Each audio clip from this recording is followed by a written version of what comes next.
Nador Pambari 4 ni padanga siyang pasubo gatos pamilyas 12 anyos ganapalgang patay sa Toledo City.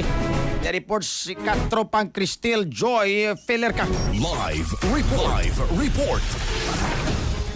Di padangat sa iyang pahasubo si Cebu Governor Pamela Baricuatro ngadto sa pamilya ni Cristel Joy Abarquez, ang 12 anyos nga batang babay nga napalgang patay kagahapong adlaw human kini gikatahong na missing niadtong Pebrero 11 sa Toledo City.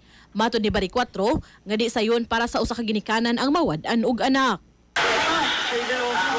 It's really sad when you lose a child. It's unbearable, and I don't know how I can even comfort them, knowing that losing a child is the worst thing that would ever happen to a person.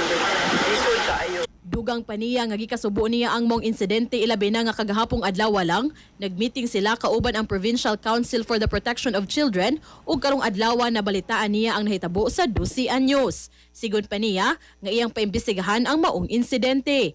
Gani kaganihang buntag, human siya mitambong sa usapang budget natin sa Department of Budget and Management, ni diretso ang gobernadora ngadto sa Cebu Provincial Police Office. Para sa atong mga katropa nga gustong paligunon ang immune system, malikayan ang ubo, hilanat, labad sa ulo ug di makahilab sa tiyan, ang Santon Vitamin C, the Alkaline Vitamin C maoyaom alang kanato mga katropa. Alang sa nagkayusang Pilipino para sa Pilipinas, kini inyong katropa Cristel Joy Felerka, XFM News. XFM report.